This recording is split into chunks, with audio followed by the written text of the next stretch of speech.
Everyone, welcome back to Shikshastra education. My name is Maitri और मैं हूं आपकी साइंस टीचर। मैं लेकर आ गई हूं आपके लिए बिल्कुल ही नया video on crop production and management, जो कि है chapter number 1 for grade 8 students. I hope आप सभी बढ़िया होंगे और आपके घर में एकदम अच्छे से मस्त रहकर पढ़ाई पे पूरी तरह से ध्यान दे रहे होंगे। और आपको कोई भी डिफ़िकल्टी हो रही है तो हमारा चैनल है ही। आई होप आपने हमारे चैनल को सब्सक्राइब कर लिया है और आप सभी वीडियोस ध्यान से देख रहे हैं। आपको वीडियोस कैसे लग रहे हैं प्लीज़ फीडबैक में मुझे ज़रूर बताइए। With that note let's proceed ahead towards today's video. Students, हम क्या पढ़ने वाले हैं? Chapter number 1 that is crop production and management, यानी कि क्रॉप का प्रोडक्टिविटी आप कैसे बढ़ाएंगे और प्रोडक्शन के बाद आप स्टोरेज और बाकी सभी चीज़ों को किस तरह से मैनेज करेंगे, हम ये इस चैप्टर में पढ़ने वाले हैं। तो चैप्टर शुरू करने से पहले हमेशा की तरह हम स्टार्ट करेंगे एक ओवरव्यू से, जिससे कि आपको पता हो कि इस चैप्टर में क्या क्या आप पढ़ने वाले हैं। तो सबसे पहले तो हम बेसिकली इंट्रोडक्शन ही पढ़ेंगे, हमें पता चलेगा कि क्रॉप्स क्या होते हैं। ठीक है, हम बात करेंगे अलग अलग एग्रीकल्चर प्रैक्टिसेस की। एग्रीकल्चर प्रैक्टिसेस क्या होते हैं? वो मेथड्स जिन्हें अगर हम डिलीजेंटली फॉलो करेंगे तो हमें हमारा डिज़ायर्ड रिजल्ट ज़रूर मिलेगा। यानी कि जब आपको क्रॉप प्रोडक्शन करना है उस दौरान या फिर उससे पहले क्या तैयारियां होनी चाहिए, जब क्रॉप का प्रोडक्शन चल रहा है उस समय आपकी किस तरह की प्रिपरेशन होनी चाहिए, ये सभी चीज़ें हम पढ़ने वाले हैं यहाँ पर इन द एग्रीकल्चरल प्रैक्टिसेस, जिसमें आप preparation of soil, selection of seed की बात करेंगे, आप सोइंग ऑफ सीड्स की बात करेंगे, सोइंग के बाद हम इरिगेशन और क्रॉपिंग पैटर्न्स भी डिस्कस करेंगे। इसके बाद हम बात करेंगे क्रॉप को प्रोटेक्ट कैसे करें, किस तरह से आपकी क्रॉप प्रोटेक्टेड रहेगी फ्रॉम द एक्सटर्नल फैक्टर्स और फ्रॉम द इंटरनल फैक्टर्स। इसके बाद हार्वेस्टिंग का क्या प्रॉपर तरीका होता है। इसके बाद आप ये भी डिस्कस करेंगे कि जब आपने क्रॉप को हार्वेस्ट कर लिया तो उसको स्टोर कैसे करना है। ठीक है, इसके बाद फिर हम बात करेंगे फूड फ्रॉम एनिमल्स, क्योंकि हमने इससे पहले वाले क्लासेस में ऑलरेडी पढ़ा हुआ है कि फूड के सोर्सेस क्या हैं, plants and animals both. So हम दोनों के बारे में डिस्कस करेंगे। As you know, agriculture is the branch of science which is dealing with crop production along with animal husbandry. So we will be discussing about food coming from animals as well. So now let's move ahead towards today's video. तो सबसे पहले हम बात करेंगे about, जैसा कि मैंने पहले ही कहा कि हम पहले डिस्कस करेंगे इंट्रोडक्शन। सो आप सभी जानते हैं कि फूड कितना इम्पॉर्टेंट फैक्टर है सभी लिविंग ऑर्गेनिजम्स के लिए। क्या आप अपनी लाइफ बिना फूड के इमेजिन कर सकते हैं? हाँ, गुस्से में मैंने 2-3 दिन खाना नहीं खाया, लेकिन उसके बाद मैं जो वीकनेस फील करूँगी वो कैसे दूर होगी? वो तो फूड की हेल्प से ही दूर होगी ना। इसलिए ऐसा गुस्सा करना ही नहीं जिसमें हम वीक हो, हमारी हेल्थ डाउन हो, राइट। सो खाने पे कभी गुस्सा नहीं निकालना चाहिए। चलिए आगे बढ़ते हैं। तो फूड बहुत इंपॉर्टेंट है सभी लिविंग ऑर्गेनिजम्स के लिए, क्योंकि फूड प्रोवाइड कर रहा है हमें बहुत एसेंशियल न्यूट्रिएंट्स। हर एक न्यूट्रिएंट की अपनी रिक्वायरमेंट होती है। जैसे कि कार्बोहाइड्रेट्स को हम एनर्जी गिविंग फूड भी कहते हैं। इसके अलावा प्रोटीन्स को हम बॉडी बिल्डिंग फूड्स भी कहते हैं। तो आप देखिए, अगर हम इन चीज़ों का ध्यान नहीं रखेंगे तो ऑब्वियसली हमारी बॉडी में बहुत सारे सिम्टम्स दिखने लगेंगे जो रिप्रेजेंट कर रहे हैं डेफिशिएंसी ऑफ दीज न्यूट्रिएंट्स। तो हमें क्या करना है? इन शॉर्ट, हमें फूड का प्रॉपर इनटेक करना है। अब फूड के सोर्सेज क्या क्या होते हैं? तो प्लांट्स और एनिमल्स दोनों ही फूड के इम्पॉर्टेंट सोर्सेज हैं। अब ये जो आप देख रहे हैं आपके आसपास, कितना ज़्यादा पॉपुलेशन बढ़ती जा रही है, यानी डिमांड फॉर फूड भी बढ़ती जा रही है।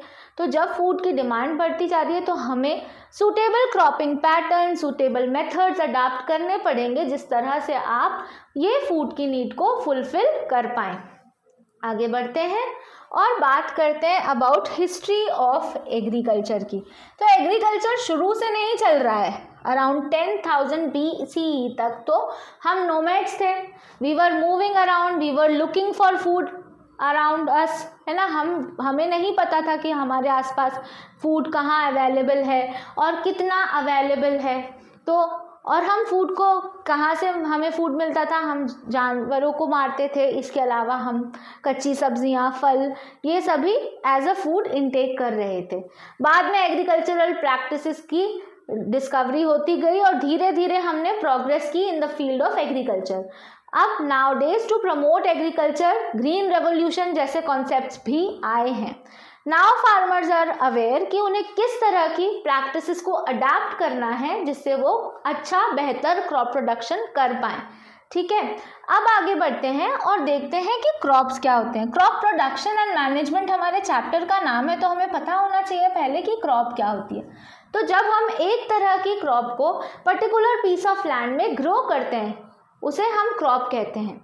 When same variety of plants are cultivated in a piece of land, you call it crop. Okay? अब हर क्रॉप की अपनी रिक्वायरमेंट है, यानी कि आप ये नहीं कह सकते कि जिन कंडीशंस में आप वीट का कल्टीवेशन कर रहे हैं उसी सेम कंडीशन में आप राइस का भी कल्टीवेशन कर सकते हैं। सो दो अलग अलग क्रॉप्स की अलग अलग रिक्वायरमेंट होती हैं। इसके अलावा आप ये भी जानते हैं कि अलग अलग फोटो पीरियड होता है, यानी सनलाइट, अलग अलग अमाउंट ऑफ वाटर रिक्वायर्ड है, यानी जब दो क्रॉप्स आपस में अलग हैं तो उन वेराइटीज़ में भी उनकी रिक्वायरमेंट में भी डिफरेंसेस हो सकते हैं। So on the basis of that हमने क्रॉप्स को क्लासिफाई कर दिया है as a rabi crops and a kharif crops. उनकी सीजनल रिक्वायरमेंट के चलते हमने उन्हें क्लासिफाई किया है रबी एंड खरीफ क्रॉप्स। सबसे पहले हम बात करते हैं खरीफ क्रॉप्स की, जिनको हम किस सीजन में कल्टीवेट कर रहे हैं। हम उनका कल्टीवेशन कर रहे हैं इन द रेनी सीजन, क्योंकि इन क्रॉप्स की वाटर रिक्वायरमेंट बहुत ज़्यादा होती है।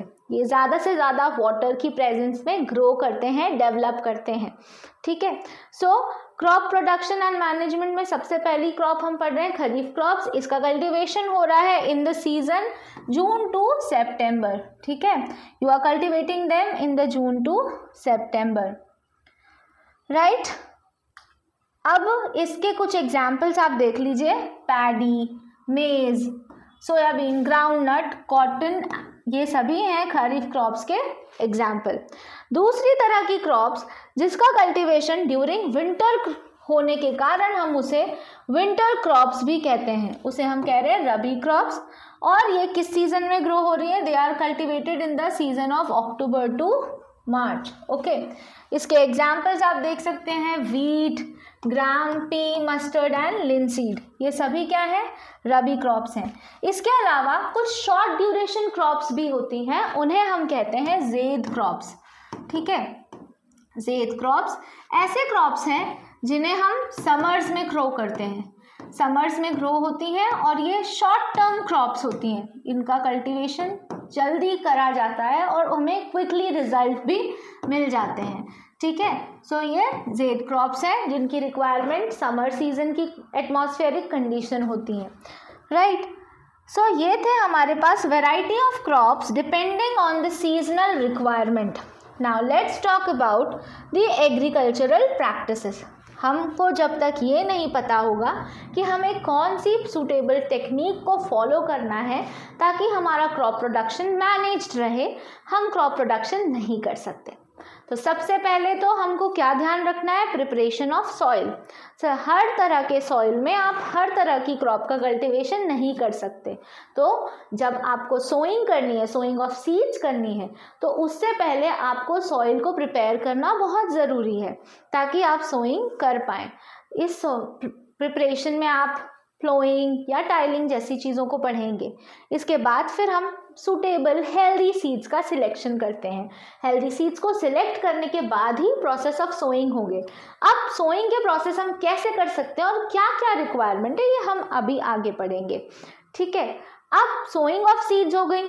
अब न्यूट्रिएंट्स भी तो मैनेज करना है। अगर न्यूट्रिएंट सफिशिएंट क्वांटिटी में नहीं है सॉइल में, तो सॉइल प्लांट आपको प्रॉपरली ग्रो नहीं कर पाएगा। तो किस तरह से हम उस न्यूट्रिएंट को मैनेज कर पाते हैं? बाय ईदर एडिंग मैन्योर और फर्टिलाइजर्स। फिर आपको पता है वाटर बहुत इंपॉर्टेंट रोल प्ले करता है। विदाउट वाटर तो सीड्स का जर्मिनेशन पॉसिबल ही नहीं है। तो जर्मिनेशन ऑफ सीड्स के लिए water is very important. Then तो हम उसको किस में पढ़ेंगे? अब in the irrigation part. After which we will talk about protection.